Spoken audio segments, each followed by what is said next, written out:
Good morning, everyone, and thank you all for joining us today.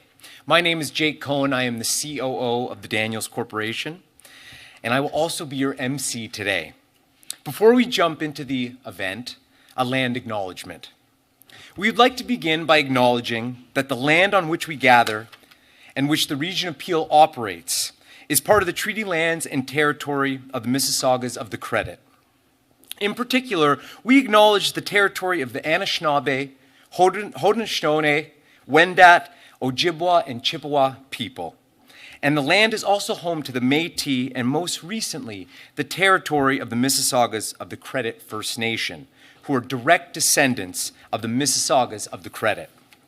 We are grateful to have the opportunity to live, work, and gather on this land, and by doing so, give our respect to its first inhabitants. Now, today we are proud to have a number of special guests, collaborators, and partners joining us, all of which are leaders in the construction, finance, and energy sectors. Our distinguished guests, to begin with though, Mayor Patrick Brown from the City of Brampton, thank you for being here. Carlisle Coutinho, CEO of Enwave. Brian Ginto, Vice President of Real Estate Markets at RBC. Laura Youssef, Product Development Manager at Lafarge. Colin Gildeman, economist at RBC as well. And Adam Molson, Vice President of Rental Communities and Sustainability at the Daniels Corporation. So thank you all for joining us. For nearly 40 years, Daniels has built homes and communities with the promise of building a better future for all. Our mission today is to use our business as a positive force, enriching the lives of the people who live there by valuing people, partnerships, and the planet. We recognize that our industry has a vital role in creating sustainable and resilient communities, not just today, but for future generations to come. I have 2 kids at home, Jack, who's 9, and Mia, who's turning 7 on Saturday. And I am committed to ensuring that our business at Daniels does not contribute to the demise of their planet. We are currently in a climate crisis. As responsible developers, we have a moral obligation to improve the performance and reduce the carbon footprint of the new communities in which we build. At Daniels, we want to do our part in creating a healthier planet. Therefore, our journey to decarbonization doesn't start in a few years. It doesn't start by planting a flag so far out in the future that we can't even see it. No, our journey to decarbonization starts right now. Daniels has a history of going beyond the mandated minimums and the mandated minimum requirements around accessibility and affordability. Our work of setting a new standard for sustainable development and sustainable development communities continues now with a new revolutionary 19-acre low-carbon community located right here in the heart of Brampton's Mount Pleasant Village. Daniels MPV2 will be officially going on sale later this month, featuring condominium suites and townhomes, and marking the launch of the Daniels Decarbonization Roadmap. I would now like to introduce Adam Molson, our Vice President of Rental Communities and Sustainability. I've had the pleasure of working with Adam for the past 15 years. And I can tell you confidently that not a day goes by where Adam is not thinking about how to move our company and this industry forward in the realm of sustainable building practices. It is because of Adam and his team's unwavering effort and energy that we are here today to officially unveil and dive into the Daniels Decarbonization Roadmap. Adam, come on up and take it away.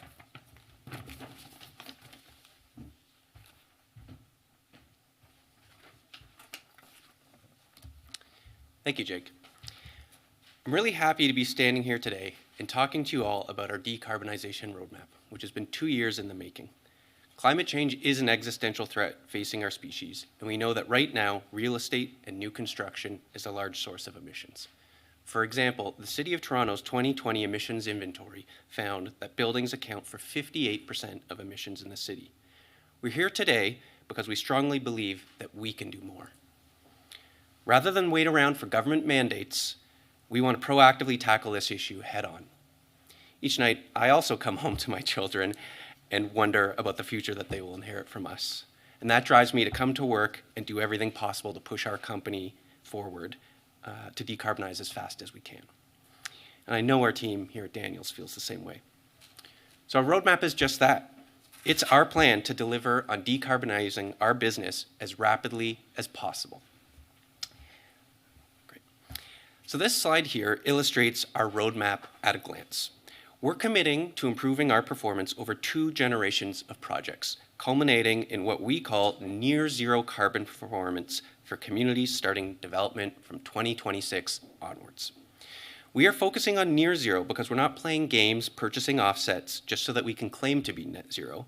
Rather, we are pushing to the limit we're pushing to limit our direct and indirect emissions as much as we can within the current technological and financial limits right here in the GTA. And most importantly, under our roadmap, we are establishing this as a ceiling for emissions in our projects, and we are applying this to all new communities, wherever we build. We're defining near zero as a whole life carbon intensity of 600 kilograms per meter squared, which is equivalent to Toronto Green Standard Tier 4, along with a reduction in our upfront carbon emissions of 22%. All told, this provides for a 64% reduction in emissions over our current baseline. Now, I know that's a lot of numbers that probably doesn't mean a whole lot to many of you right now, but that's why we're here. We need to move forward on climate change action, and we need to move past general platitudes into specific and measurable action. Our roadmap is available now on our website and dives deeper into explaining whole life carbon, our current baseline emissions, and how we're going to get from there to near zero. So I encourage you to take the time to read through it and familiarize yourself with carbon and new construction, as we're hoping to bring all of you on this journey with us.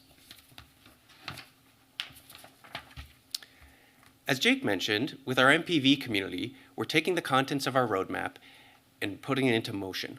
We're not talking about far-off goals and essentially kicking the can down the road. With MPV2 going on sale in a couple of weeks, we're delivering on this vision today. MPV2 has 2 components, being a pair of mid-rise towers and 7 blocks of townhomes, and each have their own unique decarbonization strategy. With the mid-rise, we're partnering with Enwave, a best-in-class energy partner and a leader here in the Toronto area, to utilize geo-exchange technology to heat and cool the building. We're so confident in the MPV community that we've already started construction by drilling the bore field with 59 holes that are 850 feet deep before even going on sale.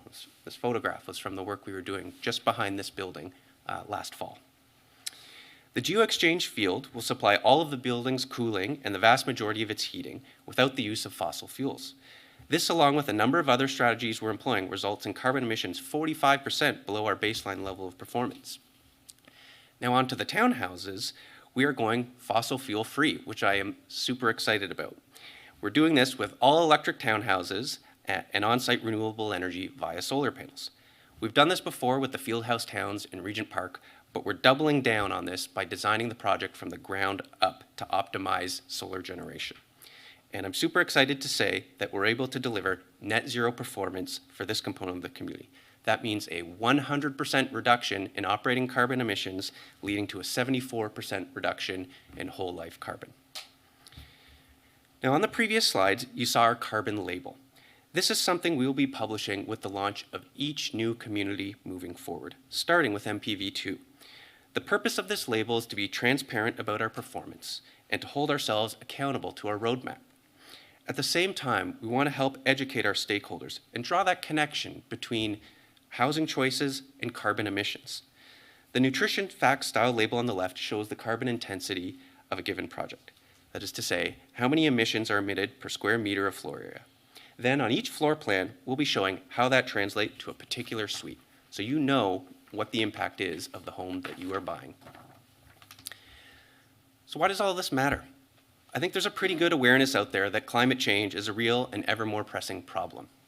But so much of the current narrative feels hopeless. Things are getting worse faster than we thought. We're behind what we need to do, and it feels impossible for the average person to make a difference. The few suggestions that are out there for how one person can actually make a meaningful difference generally involve wholesale lifestyle changes. But this then becomes a collective action problem. Do you want to give up all your vacations, completely change your diet, and make other sacrifices if you feel like you're the only one doing so, or that it won't make a difference in the grand scheme of things? We're hoping that by giving people the option to purchase climate-responsible, low-carbon housing, we will empower everyone to be part of the solution in a positive way. Simply by purchasing a low-carbon home instead of the conventional alternative, you can meaningfully reduce your contribution to climate change. You can do it without compromising your lifestyle and without paying more to buy or operate your home. So to conclude, we see the roadmap as the first step in a journey that we'd like to invite all of you to come along on with us. We're calling upon other leaders in the industry to join us in taking bold steps to rapidly decarbonize their businesses as well. A carbon neutral future is possible. We just have to go after it. Thank you.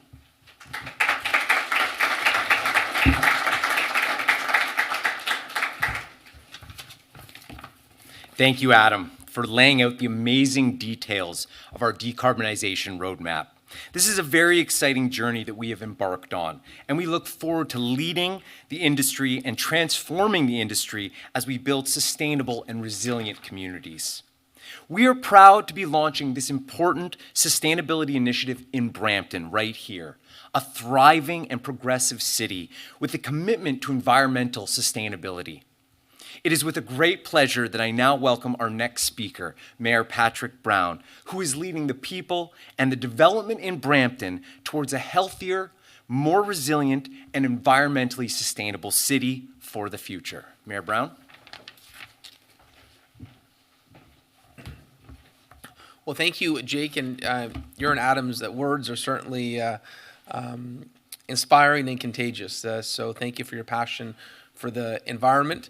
I want to recognize that I'm joined here today by our Chair of Economic Development, Gurpratap Tour, our local councillor, Navjeet Kaur Brar, and our regional councillor, Michael Paleshi, who's also the Chair of Planning. If you could just all stand for a second so I can recognize you.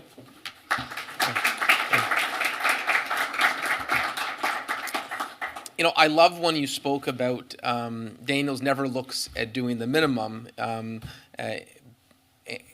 You know, that's such an impressive outlook to have as a company. I remember a few years ago hearing from Daniels about how you wanted to push the yardstick, how you wanted to really make a difference, whether it's on affordable housing or sustainability. That's a beautiful addition to our Brampton family. And you know, we take climate change seriously in the city of Brampton. In the city of Brampton right now, we're in the process of electrifying our entire transit fleet. We'll be the first big city in Canada to have a fully electrified transit fleet. Just yesterday, we had an announcement that our economic development chair was at, where Magna is building a battery plant in our city, 500 jobs to help with electrification of the auto industry.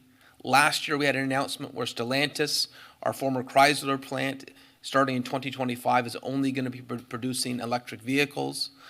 Earlier this year, we had an announcement with the federal government that we're going to be retrofitting the Susan Fennell Sports Complex to be the first net zero sportsplex in our city. We're building an urban forest to mitigate climate challenges, and consistently we're looking at ways of how we can be a good example in the city of Brampton. It's one thing to set a target, and we have an ambitious target of 80% reductions by 2050, but you actually have to have a plan of how you get there so you can be accountable to yourselves. And one area that stood out there is housing.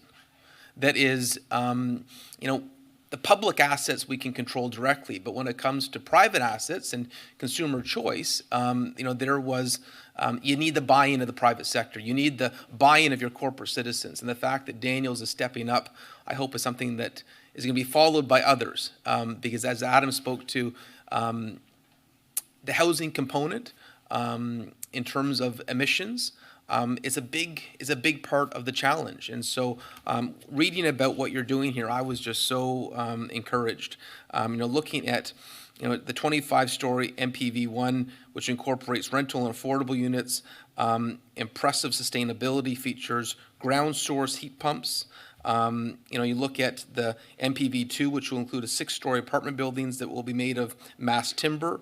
They provide higher levels of sustainability than typical concrete buildings. MPV2 also includes a 3-story stacked back-to-back townhouses in Block B that we plan to be electric and net zero. Solar panels being planned and designed for the roofs of the townhouse buildings will generate enough energy to match energy consumption. These projects are shining examples of how other development industry leaders really need to replicate. And so I want to commend you for being great corporate citizens. This 19-acre low-carbon master plan community dedicated to mobility, access to nature, and open spaces is very much built into the DNA of this development. And the fact that you've strategically chosen a location next to mass transit with our GO train station also means that you're building a community that you are not dependent on traditional forms of transportation as well. And so you put a lot of thought into this. I want to thank you for that. And to share a little bit of history from the city of Brampton, in 1972, Bill Davis was the Premier of Ontario, a proud Brampton resident, and Ontario didn't have a Ministry of the Environment. You think about that, he just assumed that every government has an environment ministry. He created Ontario's first Ministry of the Environment, the first Ministry of the Environment in Canada, and that was a Brampton initiative from our resident and a beloved former Premier. And so when I look at Daniels moving the yardstick forward on the environment, I think of that vision he had years ago, that we have that responsibility to think of our children, like you so eloquently put. So on behalf of the city of Brampton, I want to thank you for being thoughtful, for being responsible to future generations, and hopefully this is going to be an example that is replicated by many others. And thank you for being part of our Brampton family and for being ambitious on environmental sustainability.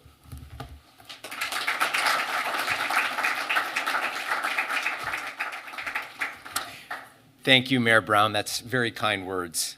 Daniels is really thrilled to embark on this journey in Brampton and set an example of what low-carbon communities across the GTA and beyond are going to look like. Our work in the city of Brampton is a direct example of how the Daniels Decarbonization Roadmap is going to work and come to fruition. Next up, please welcome Carlisle Coutinho, CEO of Enwave. I've had the benefit of getting to know Carlisle over the last few years, and there's not a more genuine, down-to-earth, and optimistic leader in the field of energy and sustainable practices. Enwave is an exciting and forward-thinking energy corporation, supporting communities across Canada by providing new, sustainable, direct energy solutions and technologies. Enwave and Daniels, Carlisle and myself share many of the same values, and it's what makes this partnership so strong and important. Carlisle, come on up.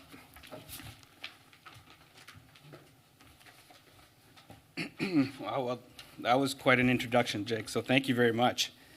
Just sitting here and listening to everybody speak today, it's not very often that you get to come into a room filled with so much passion and aspiration, and I really think it is a very, very special thing. So really honored to be here today. Just to introduce myself, as Jake mentioned, my name's Carlisle. I work with a very passionate group of people at Enwave, some of whom are here today. Can we hear some of that passion today? Oh, there we go. It's a little bit early for passion, but it's all coming out. So I work with a great team, and we're really happy to be a part of this development and a part of this occasion. So let me just give you a little bit about Enwave to start. The genesis of our business is partnership.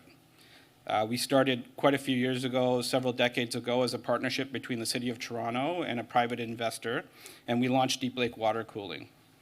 Fast forward 20-odd years later, we're now in 6 municipalities in Canada. However, the foundation of our business is still partnership, where our shareholders are 2 pension funds, 50-50 partners, IFM investors, and Ontario Teachers Pension Plan. both stewards of pension capital, and have a very, very strong social mandate and ESG mandate, which we're really proud to adopt as part of our business. Partnerships are part of our DNA, and we're excited to develop new partnerships with ambitious organizations like Daniels. So what do? We at EnWave are focused on commercial applications of sustainable energy solutions at scale, fundamentally district energy and thermal networks. We do a full scope of develop, own, and operate systems, and we're one of the largest and most diverse in North America. We operate a variety of technologies, including deep lake water cooling, energy from waste, biomass, large-scale thermal batteries, combined heat and power, district-scale heat pumps, data center heat recovery, geo-exchange systems, and we're developing large-scale wastewater energy systems and community-scale solar. We do it all on a commercial basis, and in many cases, we have the largest commercial applications of these technologies in North America. We recognize that development of all size and scale needs low carbon energy solutions. So about a year ago, we launched EnWave Geo Communities. This business is to focus on projects outside of downtown cores and dense downtown districts. Here we are today, almost a year later, and we're here to celebrate the launch of an exciting project that will include geothermal or geo-exchange heating and cooling with an ambitious partner in Daniels that is setting the bar for their industry with their decarbonization roadmap. Daniels stated in their roadmap that their mission is to lead the decarbonization of an entire industry. That's huge aspiration, big ambition, and extremely exciting to people like us at EnWave. We're here to support that ambition. Our vision at EnWave is to be the partner of choice in the energy transformation to net zero carbon. We're here to support groups like Daniels. We're here to support their leadership, and we're here to partner with them. This is the foundation of a great partnership, alignment. And with our experience and all the projects we do, alignment is one of the most important things to success. The alignment of the municipality, the City of Brampton, the developer in Daniels, and the energy developer and operator like EnWave. We applaud the City of Brampton for their role in supporting this development and putting in place a GHG reduction plan to guide their future. We admire the courage and vision it took for Daniels to stand up as leaders of industry and launch their roadmap for decarbonizations for others to follow. And we're honored to be partners with Daniels to help execute on their ambition and be a catalyst for change and positive progress. Thank you for inviting us to be here today, and congratulations to the Daniels team for setting such a high bar for themselves and for their industry. Thanks, Jake.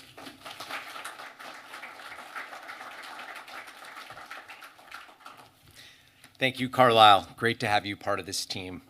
The road to decarbonization is a long one we would not be on without the support and dedication of key partners who share our mission, vision, and values. Daniels Decarbonization Roadmap is a movement that extends beyond just our industry. In fact, its importance has already been recognized by top players in the financial industry such as RBC, as demonstrated through their sustainability finance framework. With that, I would like to introduce Brian Ginto, RBC's Vice President of Real Estate, to discuss RBC's role in the decarbonization of Canada and RBC's green loans. Thank you.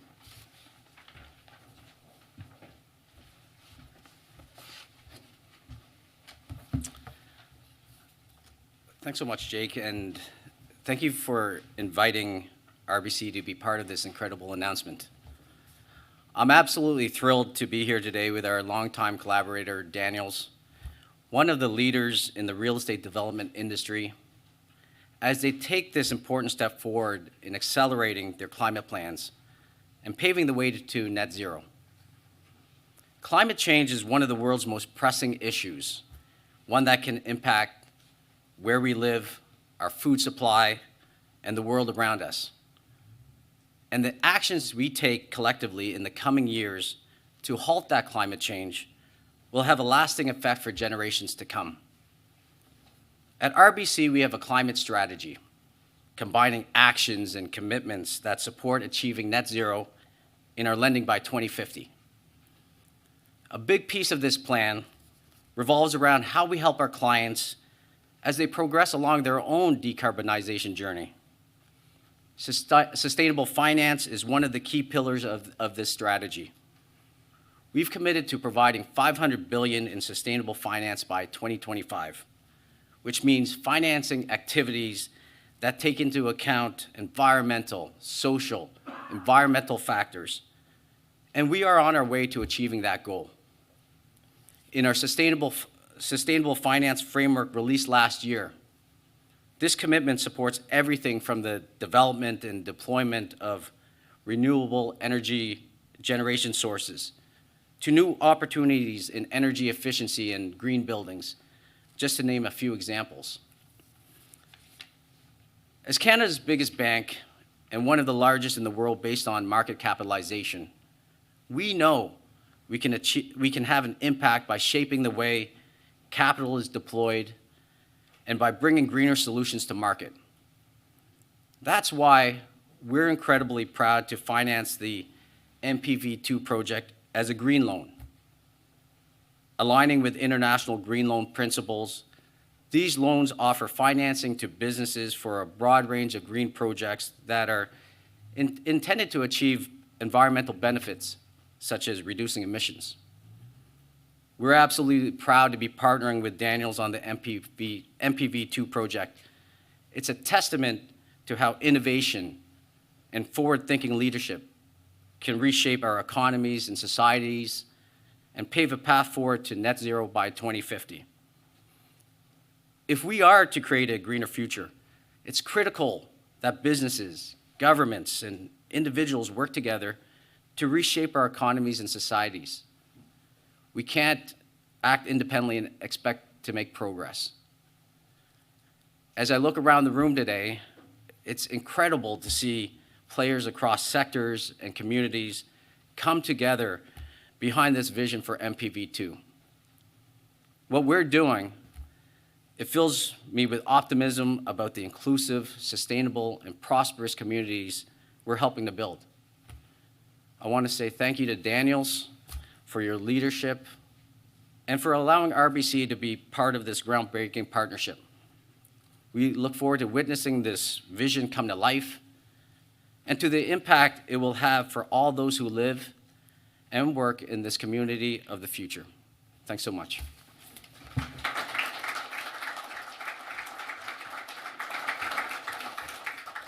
Thank you, Brian.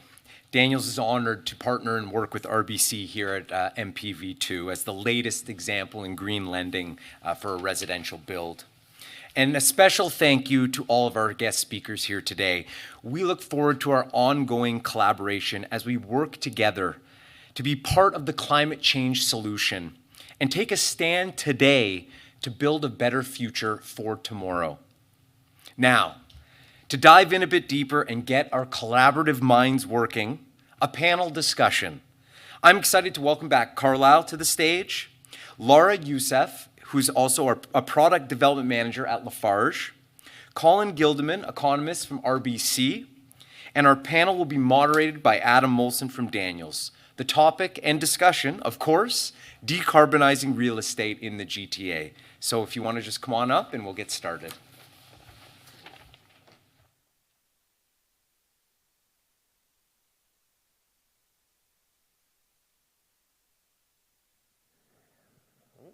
Carlisle? Oh, yeah. You guys good on the waterfront? Okay. Went the wrong direction.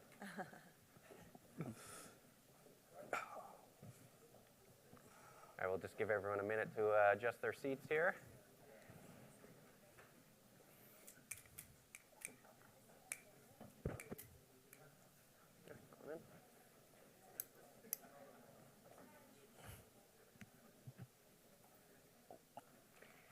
Okay, great. Well, now we get to loosen up and get to the free-flowing part of the proceeding. So hopefully we get some good tidbits coming out. And yeah, a lot of us were chatting just before we, as you tend to do with these panels, rehearsed a little bit beforehand. And actually we realized there's a lot of, just through the preparation, so many topics coming up in so many areas for collaboration, and that we're not doing that maybe enough in this industry. And so again, with what we're doing today and hopefully this discussion, it's really opening those doors so that all of us can come together and really challenge ourselves to move forward on this topic.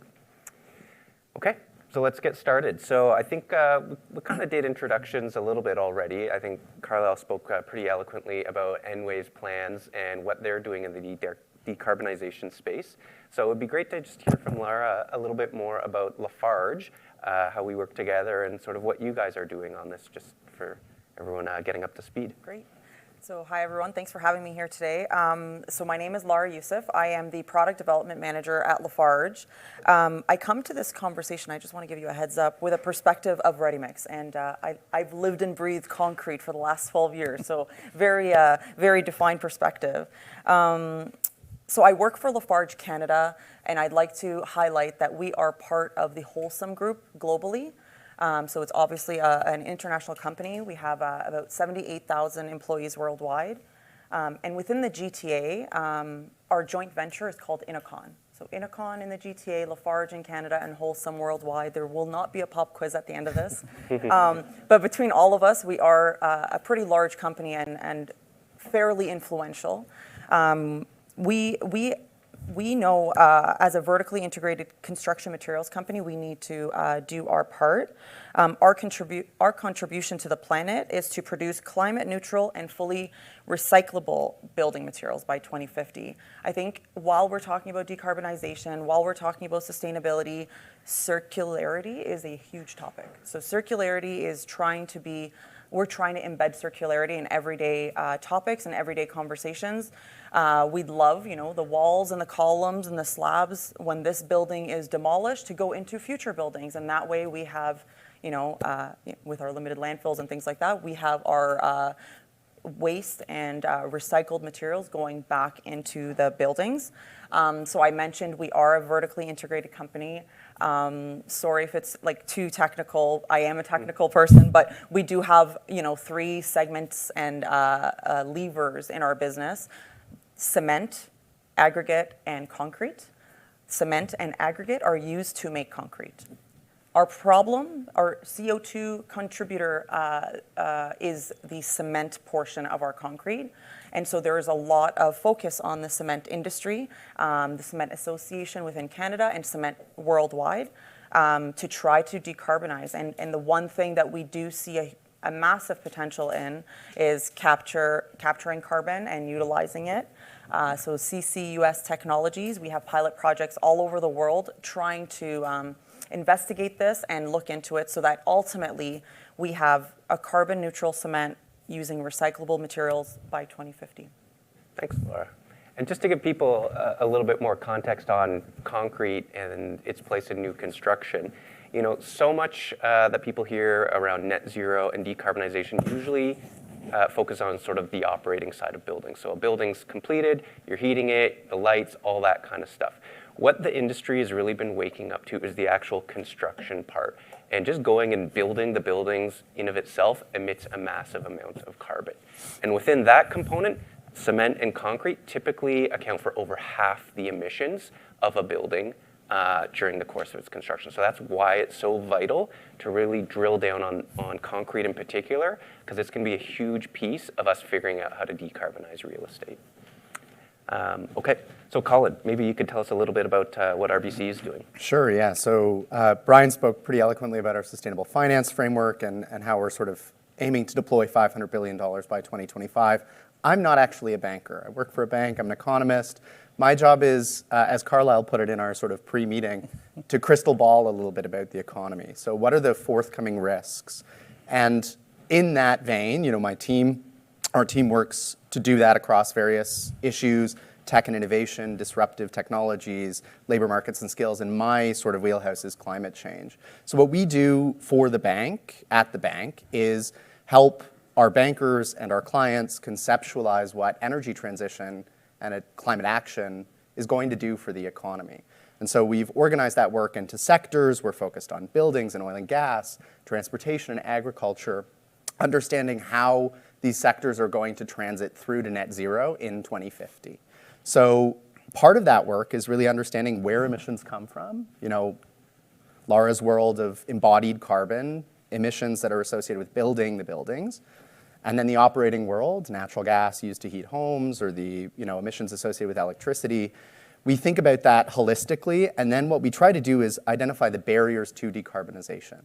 What is standing in the way of doing exactly what Daniels is doing with this community, building net zero homes or building homes that have emissions reduction designed into them? And then how do we accelerate action against that? So there's a number of barriers in the building space, financing challenges, the project costs for green builds and retrofits are higher. The operating costs are high when you move from natural gas, which is relatively inexpensive, to electricity. People often don't have the skills they need to deploy the heat pumps when you're coming into a new home. And then, just generating a bunch of extra electricity to heat and cool these homes is going to be a challenge going forward. So we think about that framework and we try to kind of chunk out where there's opportunities for the bank to act, for our clients to act, and for government policymakers to act to address those barriers. All right, awesome, thank you. Well, we got the right people in the room, it sounds like. So, Carla, I was wondering if you could tell us a little bit about what you're seeing on the barriers front. A lot of the theme for today is moving past announcements, and sorry, I know we're here for an announcement, but how do we get the announcement over and done with and actually roll up our sleeves and get to action? So what are you seeing in terms of N-Wave, and what are the barriers that currently are holding you guys back from doing even more? I'm going to just start by commenting on the fact that I moved from that chair to this chair, and this chair is very uncomfortable. And it's very comfortable yet uncomfortable because I can't get comfortable sitting here with all you guys staring at me. It's very uncomfortable. He's really on the hot seat, it sounds like. So I'm trying to get comfortable in being uncomfortable right now. I think some of the biggest barriers we see is obviously we're let's say we're fighting a battle day to day to convince people that this is the right thing to do, to adopt these technologies and to do it at scale. There's so many opportunities out there, and I think there's a lot of people that are thinking about this. There are a lot of groups and a lot of organizations, but have they really taken a stand or made a point the way you guys are today in setting forth this roadmap to say this is what we're going to do and this is how we're going to do it?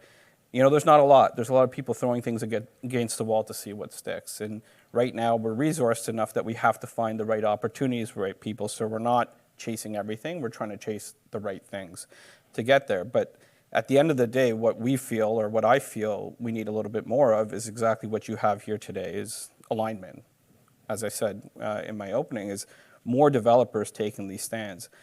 And I think you have, in different development areas, different communities, and different asset classes, you really have different ways of developing. And from my experience, especially looking at the high-rise, mid-rise residential space, is there are organizations like Daniels that need to lead the way, and you guys are doing what you're doing, and I think more have to follow, because once you make these statements, the supply chain follows. We're trying to get the supply chain to make investments, and the supply chain won't invest unless you can guarantee them that they're going to have demand. And so there's a part of us that sits as a middle person that says, hey, we can't guarantee it, we see it, we believe it, we feel it, and we're pushing the development community and the other communities to move in that direction. I think over the last 5 years, you've seen so much from the development community by ways of progress, especially with green building standards, pushing people to get familiar with things that they were unfamiliar with. So we have a way of building, we do it.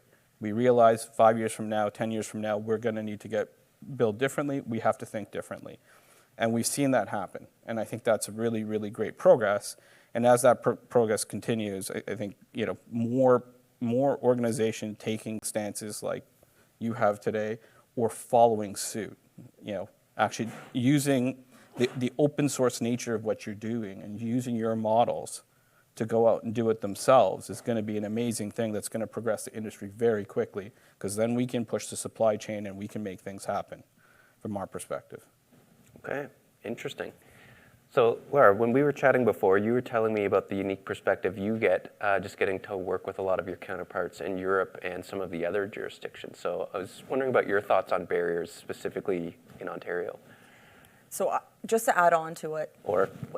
Just to add on to that, you make a very good point. I think we're in a position where collaboration is absolutely required, because I don't think anyone in this room, anyone up here knows all the answers, right? Like, we have to figure out what the answers look like moving forward. So collaboration is absolutely something that we look forward to, and a partner like Daniels, that collaboration is absolutely required to move forward.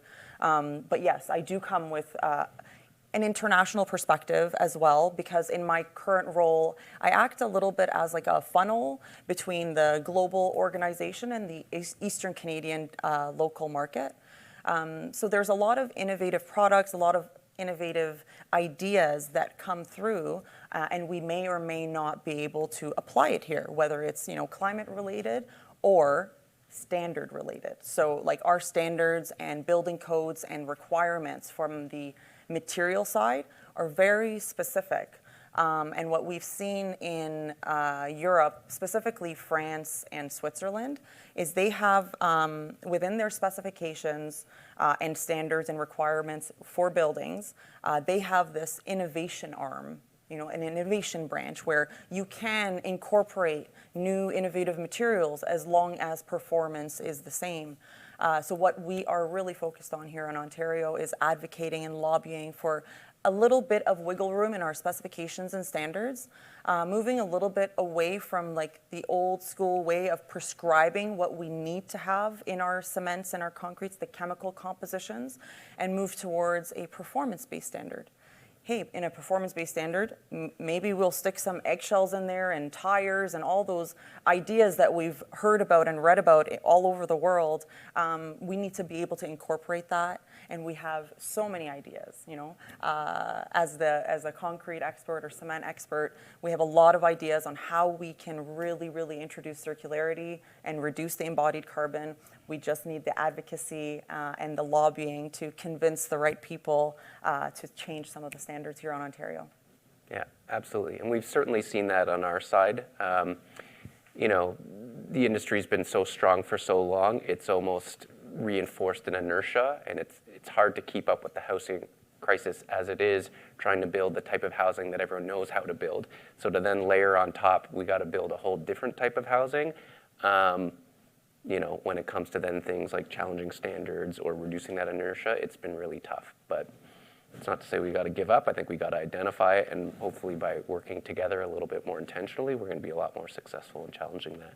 I think there's an aligning aspect also to what you're talking about. You're talking about alignment across partners, whether that be the bank or Enwave or Lafarge or Daniels.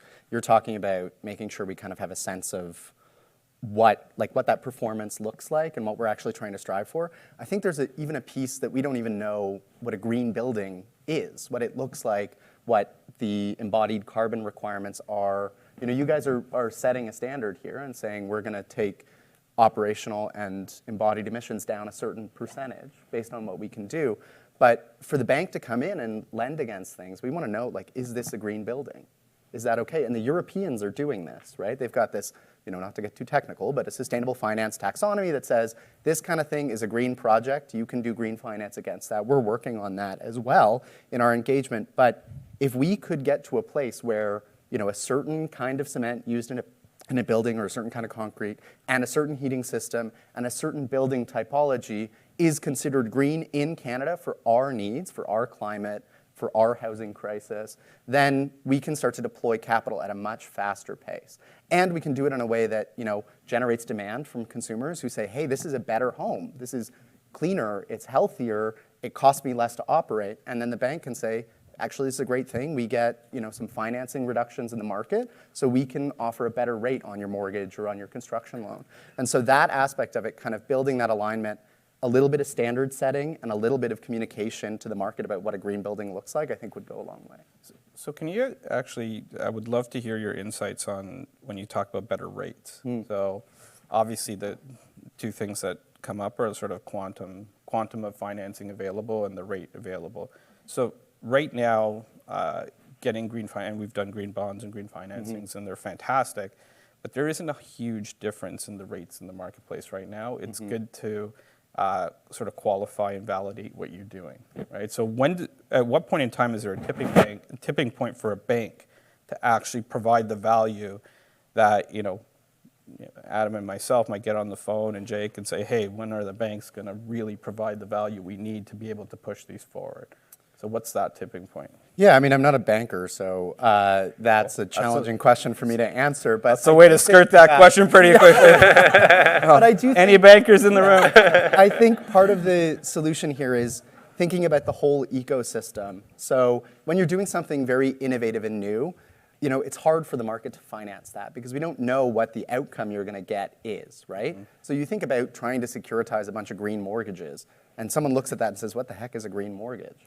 Right? And so that's what that standard setting helps us do, is bring it to the market as a product that's kind of well socialized. And then investors will say, actually, yeah, I do know what this green mortgage looks like, and I like this pool of green mortgages, so I'm willing to pay a little bit more to the bank to do that, and then we can pass those savings through. That's the conceptual framework. But when you're doing something new, there is an important role for de-risking to happen. And so that's what you're seeing with folks like the Canada Infrastructure Bank and the federal government coming in and saying, okay, this is new, we don't know how it's going to work. How do we bring down the risk profile of this so that we can pass through better financing rates? I think that's where we're at right now from the macro perspective, is we don't know what these projects, how their performance is, and so we're not in a world where I think the market can do this on its own. So time heals that piece. I think so, yeah. The more we develop the market, the more green homes, more green townhomes we get going, we understand how they perform, we understand what the costs and the risk profile of those investments look like, then you're going to have different sort of financing solutions coming to the market. That's right. Interesting. Another topic that I think came up when we were chatting before was this concept of short-term versus long-term, and maybe long-term benefits, but having to trade those off against short-term investments. I was wondering if any of you want to maybe opine on that a little bit first. I'm going to jump in from a materials perspective Please. because I was part of a conversation 2 days ago that has really ruffled my brain. So in Lafarge and Wholesome, we have been really trying to achieve certain innovations, certain strategies, certain pathways towards this 2050 net zero goal. And someone, a guest speaker 2 days ago, said that 2050 terms and targets are not something that they're looking at as LCA consultants. So whole building, reducing embodied carbon along with operational energy improvements. Whole building analysis, they're looking at 2030 milestones and forgetting about the 2050 milestones. And I didn't quite think about it that way. It's going to take time, obviously, to get standards and building codes to catch up. But if we're looking at short-term milestones, we may not be making the right decisions for the long term. They're almost like opposing from a construction materials perspective. So it ruffled my brain a little bit, to be honest. So in the interim, low carbon concrete, utilizing what we can put in our concretes today, we can still achieve 70% carbon reduction in our concrete. But to get to that 100%, we need a little bit more work, and it was just a little bit surprising for me that there are buildings being put up and designers and engineers and everyone, developers, putting up buildings that are good in the short term and are not good for the long term. So it was just an interesting perspective that I received. So that's just from a materials perspective. I don't know if you have anything to add. I think there's an interesting question around how much we focus on the short term and the long term, because our modeling shows, if we do what we do, sort of not necessarily best in class, but Energy Star rated new homes, given the population growth we're going to see, building emissions could rise 10 to 20% by 2030. So that's the opposite direction of where we need to be going, and big time in the opposite direction. So this, I think, is an opportunity to really take stock and say, okay, how do we get emissions down 30% or 40% on an operational basis? That's what I'm talking about. What you're talking about is embodied and is a bit different and important that we develop those 2050 solutions simultaneously. But from an operational perspective, we're moving way too slow and we're moving in the wrong direction. And so taking this moment and saying, okay, what are you guys doing that's working? How is this, feasible? And how can we make that the standard rather than the exception, I think is really where we need to go in the next year or two, because quite frankly, we're building a heck of a lot of buildings. Those buildings are going up now. If we don't get that right pretty much today, we're going to be in a worse spot in 2030. That's, I mean, sounds alarmist, but I think we need to be a little bit alarmed about that. Yep, I agree. Yep. Yeah, I guess just taking it to a different aspect, just from a cost perspective, because I think many of the developers or anyone that's looking to do this will see that there's a greater upfront cost to doing it, right? And you were just saying that you installed solar on your roof and you're waiting to commission that. I've done a bunch of things in my home as well, and the costs are large, quite frankly, upfront. But I guess I'll go back to for a second, and Lara, I'm sure you can appreciate this, is developing the supply chain changes it. So what I really like about our relationship with Daniels, and for everybody to understand it, is it's extremely collaborative in how we're doing it. We're not doing this as a vendor type relationship, is we're trying to figure it out together as to how big the pie is, what value comes from how to share value. And I feel like from what you guys are doing as an organization is understanding that this supply chain must develop. Is owning that development and being able to shape it, because you can shape it and push it and create the value and help us do that, for that matter, to be able to push that down the whole supply chain, to make it more efficient, to get the right groups investing in it. There needs to be scale in it in this industry. Or you can be, 5 years from now or 10 years from now, a price taker on whatever's out there. And hopefully there is out there, and hopefully the supply chain is out there. You're relying on everybody else. And I think organizations like ours, which really appreciate our position in the industry, is we're able to look at full life cycle and manage full life cycle. So we're not just, somebody else might be able to drill a field or put a technology in place and then tell a group of people that are not prepared to actually manage it for 30 or 50 years, meaning a condo corp, to go and do it. Or you can partner up with an organization like ours that will manage it for 30 to 50 years, will look at future technologies and integrate them into the actual buildings and keep on progressing energy from that perspective. So I think there is a huge there is a capital outlay that needs to be made right now that to some could be unattractive, but you know what? You're investing in the future. You're investing in your own brand. You're investing in your own success in the future and the longevity of your businesses and the industry, which I think is admirable, and I think that's what more people should be doing. I think it's a good point there to pick up on that, to talk a little bit about policy too, and the role for that to accelerate that development, right? You talk about how a green building is more expensive. Sure, but we also need to build a lot of buildings to match housing demand with housing supply. And, we have a lot of local regulation that makes it challenging to build homes. So if a green home is more expensive, can we change other things that make it easier to build? That's going to make it more attractive. If you could not build, a sort of, don't want to use the nomenclature, but a brown home in this site, but you can build a green home, that's unlocked value. That's something that wouldn't otherwise get built, that we're adjusting some other parts of the regulatory process to get going. And so that might help you compensate for the sort of economic challenge of building the higher cost homes. So that's amazing segue, because we have a lot. We've done this in a number of other municipalities and jurisdictions. We always tell developers, you're going to do something and you have to push the municipalities, you have to push everybody to see how they're going to help in the process and be a part of it, right? And so it's being a part of the solution and engaging it. And one of the areas, just as an example, that I think is very relevant for everybody is just, we built out a geothermal-based single-family home district in a municipality. So 300 or so homes, 187 bore fields, distributed generation for single-family homes, first of its kind in Ontario. But what you hear back, and this is from most, is that we want to do a combined utility tunnel. And that's, now you get the leverage from the capital of doing this by putting it all together instead of building your sewage and other infrastructure and then building our district tunnel. But the regulation or the bylaws are that you have to have a 2-meter setback or whatever it is, and which causes you to have to effectively trench twice and have 2 tunnels, which makes it so much more expensive. So I do think when you talk about policies, municipalities, as they think through this, it's not just a big part of it is examining the whole policy framework to make it a lot easier and more commercial to be able to allow these, enable these technologies to be effectively and adopted and accelerated. That's what you were talking about earlier too, right? Is Yeah. that like if we can't test new things because the regs suggest that we have to do it the way we've always done it before, then we're not deploying innovation.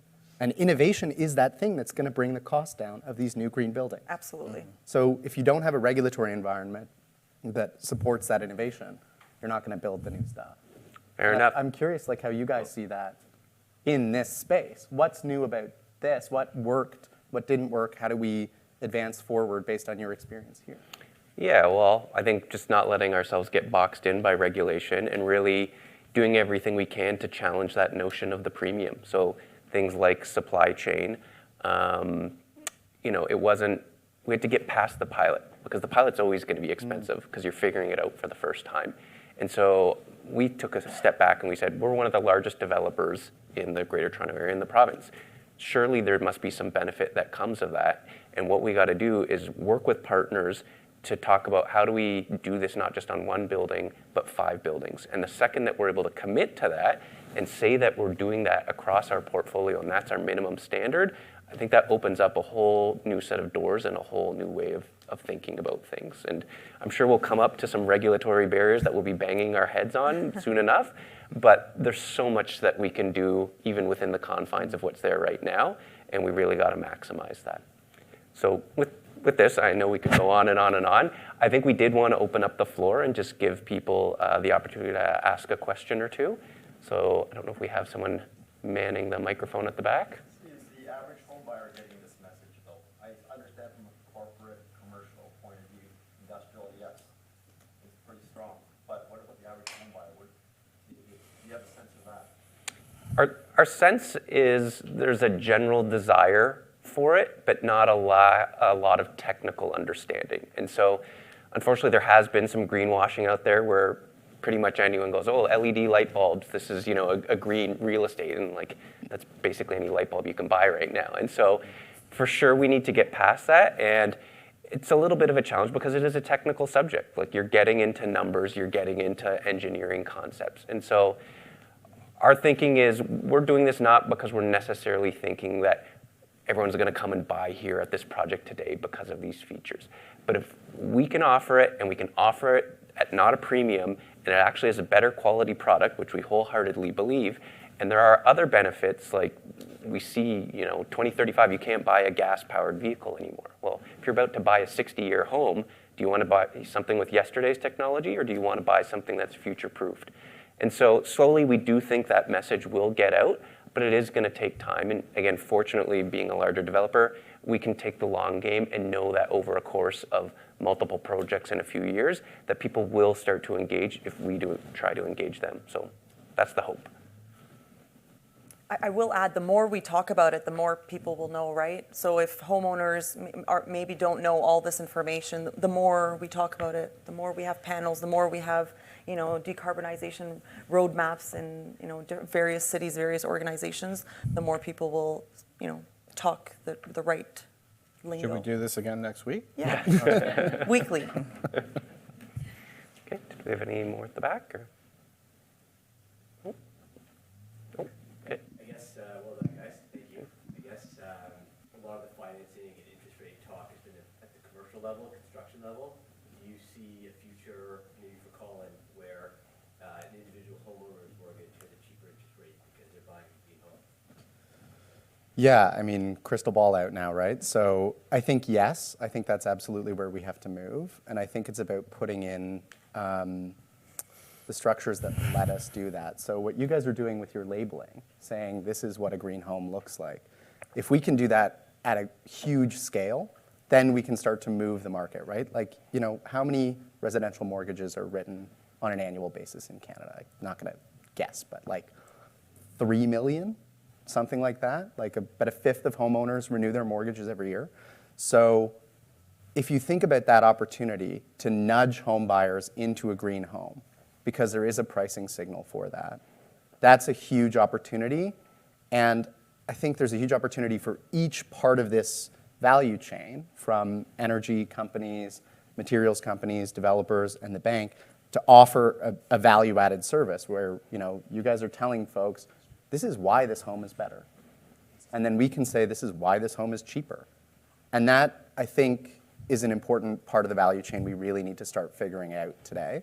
And a big part of that is just getting the information right so that we can set up this market that we've been talking about to get those price premiums wider. Because right now you're asking one part of the value chain, whether it's you guys or it's us, to take a lower return, and that becomes challenging when you're up against a rising interest rate environment. And parallel question then for something that's more proven out, like EVs versus conventional gas-powered engine vehicle.